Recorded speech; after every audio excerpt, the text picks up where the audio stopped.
Howdy YouTube, and welcome to another episode of The Gunman. So I thought we would revisit the Tirana and just do another video on me spraying some clear coat down on my old Tirana. So for those of you who have not seen any on this, I did a big restoration in my own garage, and it's taken me 1 year and 3 months from a rusty old shell to something that's registered and on the road. So I reckon I did quite well. All of that in my own time, mind you, so holding down a full-time job and a life in between, but not much of a life.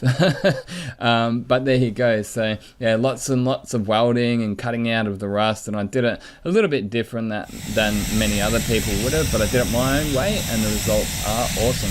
I did try and save money where I can, and yeah, I've got a few things sponsored out, which I guess not everyone can do that, but on the other hand, yeah, just trying to keep the cost down on things like sandblasting and all those kind of things. That I sort of went for the mechanical stripping route, and yes, it's a bit more time consuming, but my time is free, I guess, to me. And either way, we're in the booth now, and as you can see, I've got the base coat color down. Now, you may not even quite notice it, but this color here is a 3-layer pearl.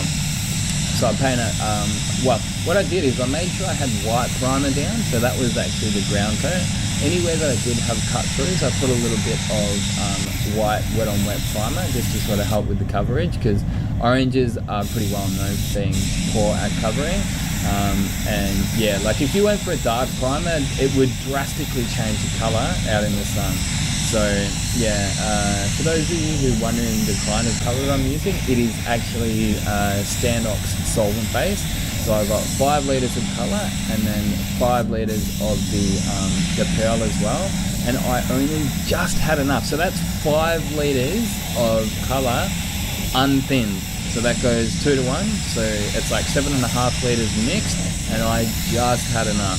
So yeah, I was a little bit worried getting towards the end that I was going to run out, but I literally just puffed out as I finished. So I did 3 coats of color and 3 coats of the pearl as well over the top. Like I said at the start there, it actually is a 3-stage pearl, this color. It's a very subtle one, so you can't necessarily always see the pearl itself, but it does, crazy, like it changes the color like in different lights. Personally, I prefer it at an evening. It pops and it just goes a really sort of dark, rich orange color. It's a really, really cool color. I believe the color code is 5M, but it's kind of hard to find the color code. It's actually off one of those current model Ford Mustangs, and it's called Orange Fury. As soon as I saw that color, I had to paint a orange Mustang door. I'm like, man, that is gonna go perfect on the Tirana. So as soon as I saw it, I decided to do a spray out, keep it, and it just grew on me. I looked at it every day, and I'm like, nah, that's my color. And I went for solvent because it's better than waterborne. You can't really convince me otherwise. On a job like this, at the very least, like, on the daily, probably waterborne is a little bit better. It's not going to fry up on you, and potentially some of the colors are better, but I guess that depends which system you're using. But the main thing for me is you get some really bad dieback with waterborne, and it doesn't matter which system you're using. Any system is as soon as you put on sort of more than 1.5 coats or 3 coats, depending on which system you're using. So like Standox, 1.5 coats is, as soon as you go above that, you're going to get bad dieback. So any 3-layer pearls, you'll get bad dieback, and it's not solvent balls. Like I did mistake it for solvent ball at the very start when I started using water.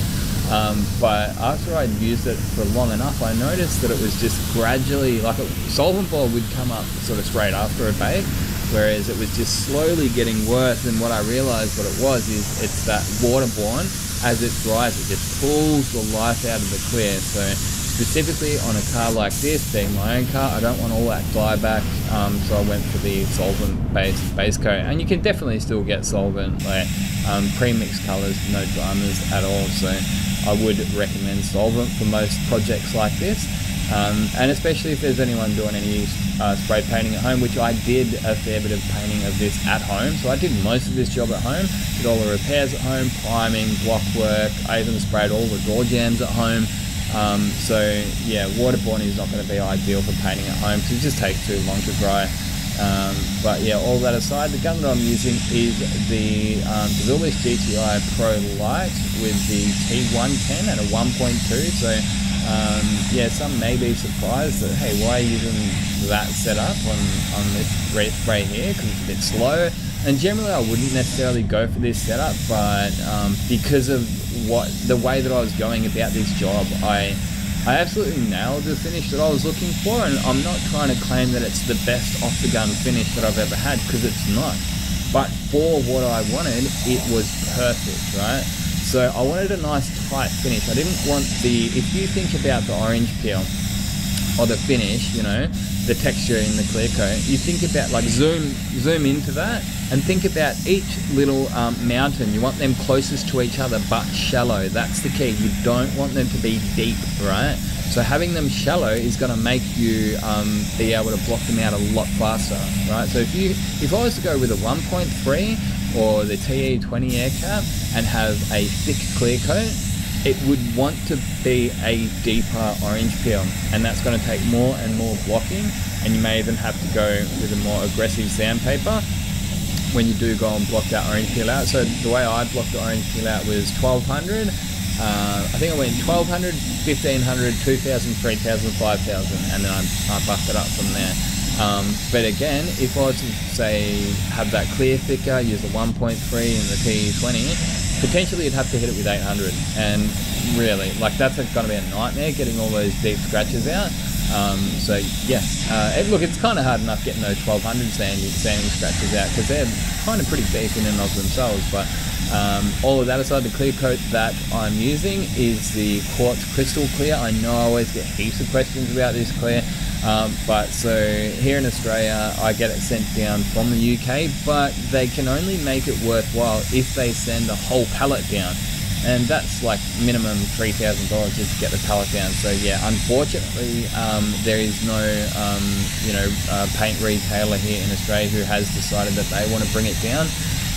If you know anyone, I'm sure Spray Guns Direct would love to, have a distributor here in Australia. But yeah, if you're mates with a paint distributor who would like to potentially get that clear down. But again, what ends up always happening here in Australia is, things will be cheap overseas, and this is, believe it or not, like if you're in the UK or even Europe, I think you're looking at about, and don't quote me on this, but last I heard, I think it was about 200 or 250 bucks for like 7.5 litre kit. So here in Australia, that is like crazy cheap, right? But then by the time you would get that product here, it's probably not going to be that much cheaper than the other, mid to top tier clear coats. So yeah, it's just the way that it is. But there you go. So with this clear coat, the clear changes the speed. So it's actually not the hardness. As you can see, that it was standard. And like I said before, I put 4 coats, roof, bonnet and boot lid, and that was just to give myself a bit more material to block in, because I always knew that I was going to sand it back dead flat and polish it up. So like I say, if I was not going for a sandable finish, like a polished finish on this, I probably would have used a different setup and a different spray gun. You would have gone for a bit more of a flat finish off the gun, but at the expense of, like I was saying before, potentially having a deeper finish, but it'll be a bit more flowing. So because I put 4 coats on the roof, bonnet and boot lid, I actually did do a bake in between some of the coats. So what I did was first coat, roof, bonnet, boot, and then second coat over the entire car. And then I baked it for, it's about 12 to 15 minutes from memory. I gave it a hot bake at 70 degrees, but then straight away. Like, you don't want to bake it for too long. And again, depending on your spray booth, will sort of, depend on the temperature and the duration, like how long you're going to actually bake it for. Because, for all I know, the spray booth that you use, it might take 5 or 10 minutes to get up to temp. And I have worked in booths like that. So me telling you to give it a 10-minute bake in between coats, it's not going to be enough. Whereas your booth might be like mine and it heats up instantly. So yeah, 10 to 12 minutes would be enough. But yeah, so I did the bake in between coats just to stop trapping the solvents in there. So I've actually read a post about a guy that on Instagram, like he's sort of seems to be like a bit of a high-end restoration guy, and I was reading up the way that he did his resprays, right, and he would go for 6 coats, and what he was saying is that he takes all day to basically clear coat a job, right? And then I'm like, okay, I get it. So they don't like to flow coat jobs, because what can happen is, let's just say you put 2 coats down for your first time, let it dry, sand it back, put 2 more, and then they'll go to sand it back to polish. If you cut through the last 2 coats of clear, when you're polishing, you'll see any sanding scratches. So that's why he prefers to go and put the 6 coats on all in one, right? But then he just said that he leaves it for like an hour in between coats, and I'm like, why don't you just bake it, man? So I sort of read his procedure and sort of one-upped it, because there's totally nothing wrong with baking in between coats of clear coat, as long as you've got those windows. And again, I can't tell you what it's going to be for you, the clear coat that you're using and the spray booth and the temperature of the day. There's so many variables, but find it, and yeah, that's about it. So there you go, guys. That's after a lot of polishing, blocking, like I said, 1200 all the way up to 5000, and then 3-step polish. Isn't it amazing? How good does that look? Yeah. So I've just been rambling on for most of this video, but I had fun. Hopefully you guys did too. Yeah, I don't know what else to say, guys. If you want to support the channel, be sure to go and check out the link in the description. Go and buy yourself some gum and merch. And what an amazing job on an old Aussie classic.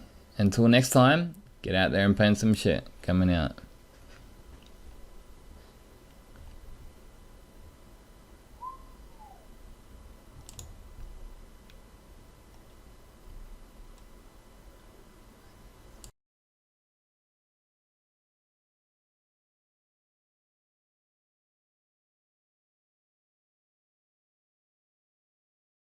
I'd like to say a big thanks to everyone for watching, and if you'd like to support the channel further, you're more than welcome to go over and check out some of the merchandise we've got. My personal favourite is those spray suits. So they're a good quality Colad branded spray suit with a gunman logo on it. There's also hats, drink coolers, hoodies and t-shirts, so be sure to go over and check out the link in the description if you are interested.